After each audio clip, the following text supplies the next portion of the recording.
नमस्कार दोस्तों, देखो सीखो स्टडी में आप सभी लोगों का स्वागत है। दोस्तों, बार बार हिंदी के जो प्रश्न विभिन्न परीक्षाओं में 2-3 सालों में जो पूछे गए हैं उन्हीं को लेकर के हम प्रैक्टिस सेट लगातार बना रहे हैं। 40 प्रश्नों का ये प्रैक्टिस सेट होगा। यूपीएसआई, यूपी लेखपाल, बीडीओ, जूनियर असिस्टेंट, असुल लिपिक या फिर आपका कोई भी लेखपाल का देने वाले हों, बीएड देने वाले हों, जो भी इसमें भी आपकी हिंदी पूछी जाती है उन सभी के लिए बहुत इंपॉर्टेंट होगा।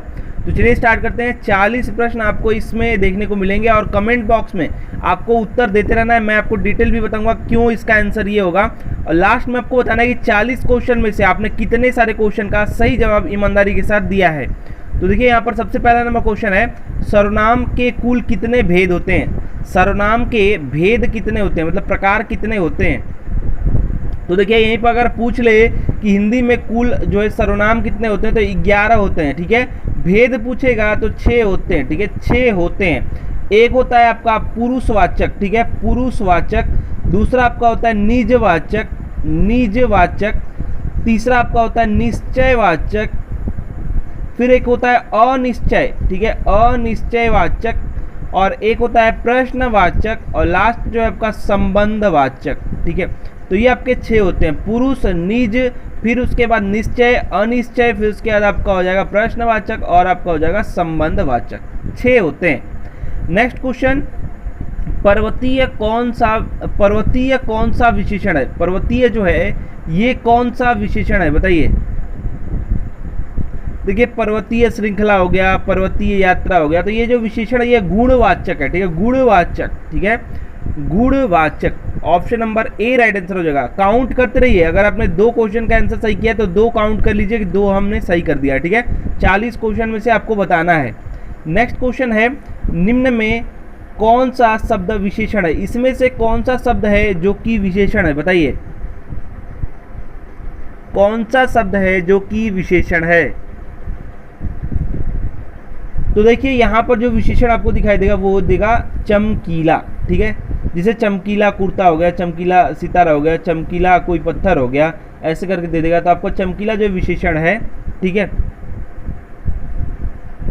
चलिए नेक्स्ट क्वेश्चन, काउंट करते रहिए। नेक्स्ट क्वेश्चन है, जो शब्द संज्ञा की विशेषता बताते हैं उन्हें क्या कहते हैं? जो शब्द संज्ञा की विशेषता बताते हैं उनको क्या कहेंगे, बताइए। जो संज्ञा की विशेषता, अभी चमकीला क्या बता रहा था, बताइए कमेंट बॉक्स में, क्या कहते हैं उनको? तो दोस्तों उनको कहते हैं विशेषण। क्या कहते हैं? विशेषण। ऑप्शन नंबर बी जो है वो राइट हो जाएगा। ऑप्शन नंबर बी, जैसे चमकीला था तो हमने बोला था चमकीला तारा, चमकीला पत्थर, तो वो था विशेषण। ठीक है, विशेषण था वो। चलिए अब नेक्स्ट क्वेश्चन देख लेते हैं। नेक्स्ट क्वेश्चन है, राम सो रहा है, इस वाक्य में कौन सी क्रिया है? क्रिया आपको बताना है कि कौन सी क्रिया, राम सो रहा है इसमें कौन सी क्रिया है, बताइए। तो देखिए अगर आप देखेंगे तो सोना कोई कर्म थोड़ी है, तो अकर्मक क्रिया। ठीक है, सोना ये सब जो है ये कोई क्रिया नहीं है। ठीक है, तो ऑप्शन नंबर ए जो है राइट आंसर हो जाएगा, अकर्मक क्रिया। ठीक है, चलिए नेक्स्ट क्वेश्चन, वह 1 सप्ताह बाद आया, वह 1 सप्ताह बाद आया, इस वाक्य में कौन सा क्रिया विशेषण है? इसमें कौन सा क्रिया विशेषण है वो आपको बताना है। तो देखिए यहाँ पर जो क्रिया विशेषण है वो है बाद, 1 सप्ताह बाद आया। ठीक है, बाद जो यहाँ पर क्रिया विशेषण है, यानी कि option number C right answer हो जाएगा। काउंट करते रहिए सभी लोग, कितना क्वेश्चन आपका सही हो रहा है या फिर गलत हो रहा है। ठीक है, चलिए नेक्स्ट क्वेश्चन, सेनाएं युद्ध क्षेत्र से आगे बढ़ी, इस वाक्य में संबंधवाचक शब्द बताइए। इसमें संबंधवाचक जो है वो क्या है, बताइए। देखिए से आगे बढ़ी, तो आगे जो है यहाँ पर संबंधवाचक, ऑप्शन नंबर सी जो है राइट आंसर हो जाएगा। ठीक है, ऑप्शन नंबर सी यहाँ पर राइट आंसर हो जाएगा। चलिए नेक्स्ट क्वेश्चन, नेक्स्ट क्वेश्चन है, वह आया और मैं गया, इस वाक्य में समुच्चय बोधक शब्द बताइए। इसमें आपको समुच्चय बोधक शब्द आपको बताना है, बताइए। वह आया और मैं गया में समुच्चय बोधक, तो देखिए समुच्चय कौन बताया, और जो है यहाँ पर समुच्चय बोधक है। ठीक है, वह आया और मैं गया में और जो है आपका समुच्चय बोधक है, तो और यहाँ पर ऑप्शन नंबर सी में है। ठीक है, चलिए नेक्स्ट क्वेश्चन। हाय, और ये वाला चिन्ह जिनको याद है वो कमेंट बॉक्स में बताएंगे तो इसको क्या कहते हैं। इस चिन्ह को मैंने कई बार बताया है। ठीक है, इस क्वेश्चन में बोला है हाय अब मैं क्या करूं। ठीक है, इस वाक्य में विस्मयादिबोधक शब्द बताइए। अब हाँ, ये चिन्ह भी बता दिया। तो देखिए यहाँ पर जो है राइट आंसर बताइए जिन लोगों को याद है या समझ में आ रहा है, मैंने कई बार बताया है। हाय ही है और इस चिन्ह को क्या कहते हैं, इसी नाम से जानते हैं। बताइए कौन सा चिन्ह है ये। चलिए नेक्स्ट क्वेश्चन, कमेंट बॉक्स में सभी लोग बताएंगे और काउंट करते रहिए कितना आपका सही हो रहा है गलत हो रहा है, क्योंकि लास्ट में आपको बताना है कौन सा शब्द अनीक का पर्यायवाची है। कौन सा शब्द है जो कि अनीक का पर्यायवाची है, बताइए जिन लोगों को याद है।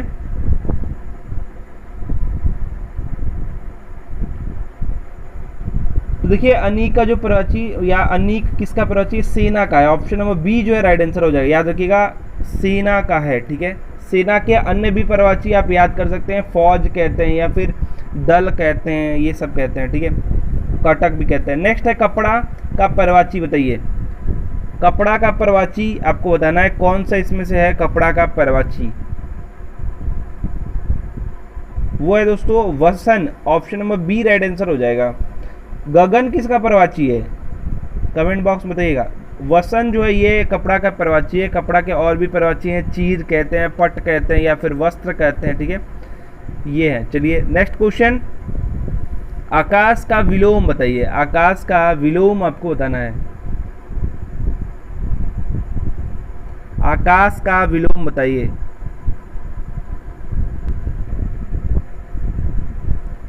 देखिए आकाश पाताल, आप डायरेक्ट ऐसे सुने होंगे आकाश पाताल। ठीक है, बीच में ऐसे लगा करके भी यूज करता है आकाश पाताल। तो ऑप्शन नंबर बी जो है राइट आंसर हो जाएगा।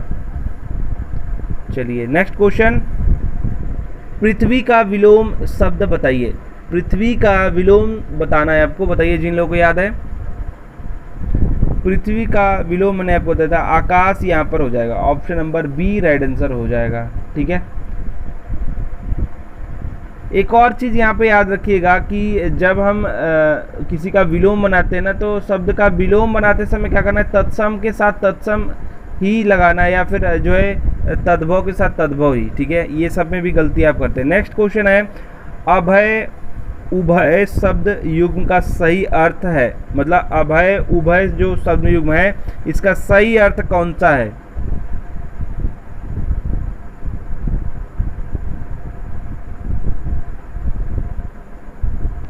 तो देखिए उभय मतलब होता है दोनों और अभय मतलब होता है निर्भय।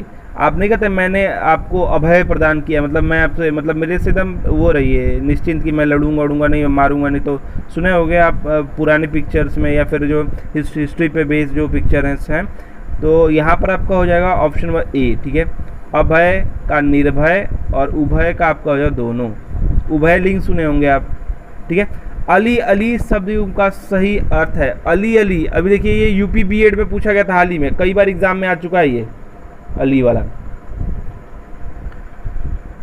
बताइए सभी लोग जिन लोगों को याद है। देखिए छोटी की मात्रा अली में रहेगी तो उसका होता है भौरा। तो भौरा सिर्फ आपको ऑप्शन बी में ही है। उसके बाद सखी, ये सखी और भौरा होता है। ऑप्शन बी राइट आंसर हो जाएगा, मतलब भौरा और सखी। नेक्स्ट क्वेश्चन है, उपसर्ग वह शब्दांश है जो क्या करता है। बताइए बताइए, उपसर्ग वह शब्दांश है जो क्या, ऑप्शन के हिसाब से बताइए। उपसर्ग मैंने बताया था आप सभी लोगों को कि आगे जुड़ता है। ठीक है, उपसर्ग जो है ये आगे जुड़ता है। ऑप्शन सी राइट आंसर हो जाएगा। नेक्स्ट क्वेश्चन, कौन सा शब्द शुद्ध है। इसमें कौन सा शब्द है जो कि शुद्ध है वो आपको बताना है। बताइए जिन लोगों को समझ में आ रहा है, कौन सा शब्द है जो कि शुद्ध है, बताइए।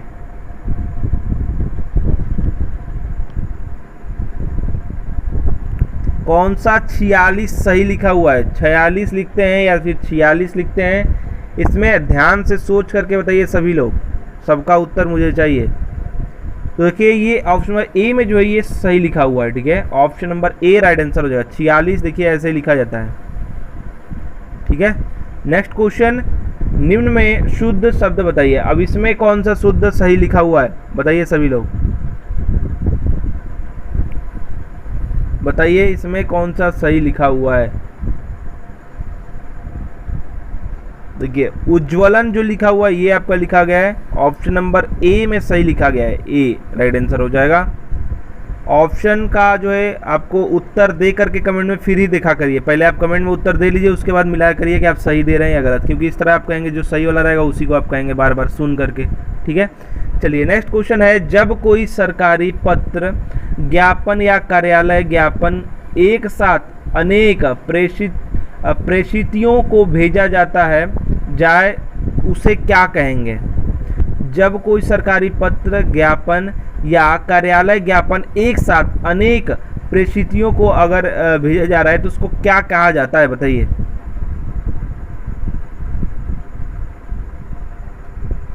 अनेक लोगों को अगर भेजा जा रहा है तो उसको क्या कहेंगे। देखिए पत्र से काफ़ी क्वेश्चन आपको देखने को मिलेंगे, बहुत ही ज़्यादा क्वेश्चन पूछ लिया जाता है यहाँ पे।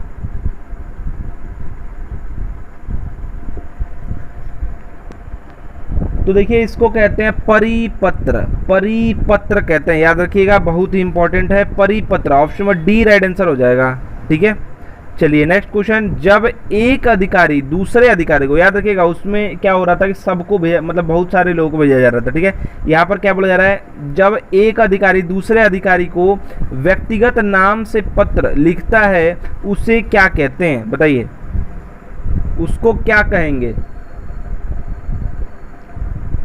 ध्यान दीजिए और लिखिए क्या होगा आंसर आपके हिसाब से। तो देखिए उसको बोलते हैं अर्धशासकीय पत्र, ठीक है, अर्धशासकीय पत्र कहते हैं, ऑप्शन बी राइट आंसर हो जाएगा, ठीक है। काउंट करते रहिए कितना क्वेश्चन आप सही जवाब दिए हैं अब तक। नेक्स्ट है, एक विद्यार्थी को अपने स्कूल के प्रधानाचार्य को अभिनिवेदन में क्या लिखना चाहिए बताइए, क्या लिखना चाहिए उसको अपने प्रधानाचार्य जी को अभिनिवेदन में, क्या लिखेंगे। आपका आज्ञाकारी शिष्य, ऑप्शन नंबर सी, ये तो आपको देख करके समझ में आ रहा होगा। चलिए नेक्स्ट क्वेश्चन, संक्षेपण मूल पाठ से कितने शब्दों में लिखना चाहिए बताइए। कई बार मैंने करा रखा है और बार बार एग्जाम में ये आता भी है। संक्षेपण जो है ये मूल जो पाठ रहेगा जिसका संक्षेपण हम लिखेंगे उसका कितना रहना चाहिए। देखिए ऑप्शन में दिया है, बताइए जिन लोगों को आ रहा है। 1/3, कई बार मैंने करा रखा है, ठीक है, 1/3, 1/3 रहना चाहिए, ठीक है। ऑप्शन बी राइट आंसर हो जाएगा। नेक्स्ट क्वेश्चन, हिंदी में ध्वनियाँ कितने प्रकार की होती हैं। हिंदी में जो ध्वनियाँ हैं वो कितने प्रकार की होती हैं बताइए। हिंदी में ध्वनियाँ कितने प्रकार की होती हैं बताइए, सोच लीजिए थोड़ा, लिखिए कमेंट बॉक्स में, उसके बाद ही आंसर को देखा करिए, इससे आपको याद होगा। 4 प्रकार की होती हैं, ऑप्शन बी राइट आंसर हो जाएगा। मात्रा, स्वर, आघात, वृत्ति, ये आपके 4 प्रकार की ध्वनियाँ होती हैं, ठीक है। मात्रा, स्वर, आघात, वृत्ति, ठीक है। चलिए नेक्स्ट क्वेश्चन, मात्रा के आधार पर स्वर कितने प्रकार के होते हैं। मात्रा के आधार पर स्वर कितने प्रकार के होते हैं। मात्रा के आधार पर स्वर कितने प्रकार के होते हैं, सभी लोग बताइए कमेंट बॉक्स में, यही सब आपको देखने को मिलेगा। पढ़े होंगे आपने ह्रस्व स्वर, ह्रस्व स्वर, ह्रस्व स्वर, ठीक है, और दीर्घ स्वर, दीर्घ स्वर, ये 2 प्रकार के होते हैं, ठीक है। ह्रस्व स्वर कौन कौन से हैं, दीर्घ स्वर कौन कौन से, कमेंट बॉक्स में लिख करके बताएंगे, मैंने कई बार बता रखा है, आगे भी बताऊंगा। ये 2 प्रकार के आपके होते हैं मात्रा के आधार पर स्वर, ठीक है, ह्रस्व स्वर और दीर्घ स्वर। नेक्स्ट क्वेश्चन, जिह्वा के आधार पर स्वर कितने प्रकार के होते हैं। जीभ जो है, जिह्वा के आधार पर स्वर जो है कितने प्रकार के होते हैं। तो जीवा का अगर आपने जो है ध्वनि पे ध्यान दिया होगा या फिर आपने पढ़ा होगा तो देखिए 3 प्रकार के होते हैं, ठीक है। एक होता है अग्र स्वर, ठीक है। फिर आपका होता है मध्य स्वर और एक आपका होता है पश्च स्वर, ठीक है। यही होते हैं अग्र, मध्य और पश्च स्वर, ठीक है। चलिए नेक्स्ट क्वेश्चन, कौन सा स्त्रीलिंग है, ये आपको बताना है कि कौन सा इसमें से है जो कि स्त्रीलिंग है, बताइए कौन सा है जो कि स्त्रीलिंग है इसमें से, बताइए। तो देखिए यहाँ पर जो है आय जो है स्त्रीलिंग है, याद रखिएगा, ये सब समझ लीजिए, स्त्रीलिंग थोड़ा प्रैक्टिस कर लीजिए। स्त्रीलिंग है इसमें आय, ठीक है। ऑप्शन डी राइट आंसर हो जाएगा। कौन सा स्त्रीलिंग है फिर बताइए। कोरोना हो गया लग रहा है, बताइए कौन सा स्त्रीलिंग है इसमें।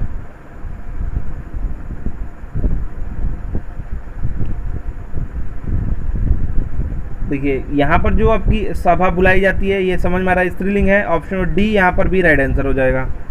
अब पुलिंग बताइए, कौन सा पुलिंग है इसमें, बताइए कौन सा पुलिंग है, कौन सा शब्द है जो कि पुलिंग है, बताइए।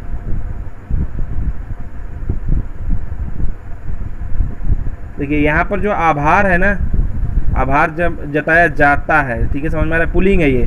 बाकी भाषा, दया, माया ये सब स्त्रीलिंग। नेक्स्ट है कौन सा पुलिंग है, बताना है आपको कौन सा पुलिंग है।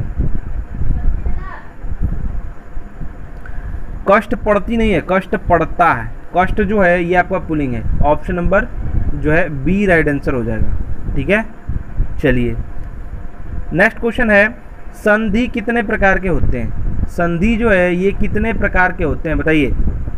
ये तो सबको बता देना चाहिए, सबका उत्तर चाहिए मुझे। संधि कितने प्रकार के होते हैं, बताइए। संधि 3 प्रकार के होते हैं, कमेंट बॉक्स में जल्दी से लिखिए कौन कौन से 3 प्रकार के होते हैं। एक हो जाएगा स्वर, अब स्वर संधि में कई तो आ जाएंगे, व्यंजन,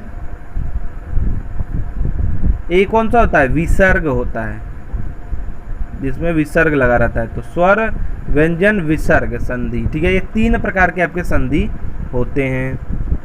अब आपको बताना है सदानंद का संधि विच्छेद कीजिए। सदानंद का संधि विच्छेद मैंने बताया था, अभी पिछले ही वीडियो में मैंने बताया था, तो जिन लोगों को समझ में आ रहा है बताइए। सदानंद का संधि विच्छेद कीजिए, सभी लोग करेंगे, जल्दी से बताएंगे। हलंत वाला होगा ये, सत धन आनंद, ठीक है। कौन सी संधि है, कमेंट बॉक्स में बताइए तो कौन सी संधि है सदानंद में, कौन सी संधि है, कमेंट बॉक्स में बताएंगे तब हम आगे बढ़ेंगे। देखिए इसमें संधि है कौन सी, व्यंजन संधि है। पुस्तकालय में कौन सी संधि है, पुस्तकालय में कौन सी संधि है, बताइए। पुस्तकालय में कौन सी संधि है, अभी ये भी मैंने आपको बताया था, याद है मुझे। पुस्तकालय में कौन संधि है, दीर्घ संधि है, ठीक है, दीर्घ संधि है, ठीक है। पुस्तक धन आलय, यहाँ पर दीर्घ संधि है। नेक्स्ट क्वेश्चन है, निम्नलिखित में से कौन सा पत्र व्यक्तिगत पत्र की श्रेणी में आएगा, कौन सा पत्र है जो कि व्यक्तिगत पत्र की श्रेणी में आएगा, सभी लोग बताएंगे। तो देखिए मित्र को अगर पत्र लिखेंगे तो ये जो ये व्यक्तिगत है, ठीक है, ऑप्शन सी राइट आंसर हो जाएगा। ये तो समझ में आ रहा है आपको। नेक्स्ट क्वेश्चन है, निम्नलिखित में से कौन सी पत्र की विशेषता नहीं है, कौन सा है जो कि पत्र की विशेषता नहीं है। देखिए प्रेषक जो है ना, ये भेजने वाला है, तो ये जो है ये पत्र की कोई विशेषता नहीं है, ठीक है। ये संक्षिप्तता या फिर क्रमबद्धता या विनयशीलता ये सब विशेषता है। प्रेषक मतलब ये भेजने वाला कौन है, ये कोई विशेषता नहीं है, ठीक है। ऑप्शन बी राइट आंसर हो जाएगा। गंदगी की समस्या से पीड़ित मोहल्ले वासियों की ओर से नगर पालिका अध्यक्ष को लिखा गया पत्र निम्नलिखित में से किस श्रेणी के अंतर्गत आएगा। ये जो है पत्र जब हम लिखेंगे, गंदगी बहुत ही ज़्यादा हमारे मोहल्ले में है, तो मोहल्ले वाले मिलकर के लिख रहे हैं किसको, नगर पालिका अध्यक्ष को, तो ये जो है पत्र हमारी किस श्रेणी में आएगा वो आपको बताना है, बताइए। तो अगर नगर पालिका अध्यक्ष को लिखेंगे तो ये होगा शिकायती पत्र, शिकायती पत्र, ठीक है, उनका काम है ये साफ करना। ऑप्शन में डी राइट आंसर हो जाएगा। नेक्स्ट क्वेश्चन है, निम्नलिखित में से कौन सा मूल दीर्घ स्वर नहीं है, कौन सा मूल दीर्घ स्वर नहीं है, बताइए। मूल दीर्घ स्वर नहीं है, तो देखिए दीर्घ मैंने आपको बताया था आ बड़ा वाला रहेगा, तो ओ जो है यहाँ पर बड़ा वाला दिख रहा है आपको, नहीं। यहाँ पर देखिए अ का बड़ा वाला आ हो गया, छोटी ई का बड़ा वाला ई हो गया, बड़ा छोटा ऊ का बड़ा वाला ये हो गया, तो ये जो है आपका दीर्घ स्वर नहीं है, डी राइट आंसर हो जाएगा। नेक्स्ट है, निम्नलिखित में से शुद्ध वर्तनी वाला शब्द कौन सा, इसमें से शुद्ध कौन सा लिखा हुआ है, बताइए। शुद्ध कौन सा इसमें से लिखा हुआ है, तो देखिए अध्ययन होता है, अध्ययन, ठीक है, ऑप्शन सी राइट आंसर हो जाएगा, अध्ययन, ठीक है, याद रखिएगा, कई बार आ चुका है एग्जाम में ऐसा ही, उज्ज्वल आ जाएगा, अध्ययन आ जाएगा, ठीक है। निम्नलिखित में से शुद्ध वर्तनी वाला शब्द कौन सा है, मतलब इसमें से शुद्ध कौन सा लिखा हुआ है, बताइए। ये भी आ चुका है कई बार एग्जाम में। उत्तरदायी कौन सा सही लिखा हुआ है, उत्तरदायी ऑप्शन नंबर जो है बी में सही लिखा हुआ है, ठीक है, उत्तरदायी ऑप्शन में बी में सही लिखा हुआ है, देख लीजिए कई बार एग्जाम में ये सब आ चुका है। नेक्स्ट है, संधियां 3 प्रकार की होती हैं, जैसे हमने डिस्कस किया। निम्नलिखित में से कौन सा एक संधि का प्रकार नहीं है, कौन सा है जो कि संधि का प्रकार नहीं है। 3 संधियां अभी मैंने आपको बताया, स्वर, व्यंजन और विसर्ग। अनुस्वार संधि जो है ये आपका प्रकार में नहीं है, ऑप्शन में डी जो है राइट आंसर हो जाएगा, ठीक है। आंख मूंद करके ये सब तो आपको मार देना चाहिए, ठीक है। चलिए नेक्स्ट क्वेश्चन, निम्नलिखित में से कौन सा व्यंजन संधि का उदाहरण नहीं है, कौन सा है जो कि व्यंजन संधि का उदाहरण नहीं है। लास्ट क्वेश्चन है ये, इसके बाद आप सभी लोगों को बताना कि 40 क्वेश्चन में से आपने कितने सारे क्वेश्चन का सही जवाब दिया है। तो देखिए अगर हम जगदम्बा का करेंगे तो यहाँ पर जगत धन अम्बा करेंगे, तो यहाँ पर ये आपका क्या हो जाएगा, ये आपका जब भी ये सब होगा तो ये आपका आएगा आपका व्यंजन ही, ठीक है।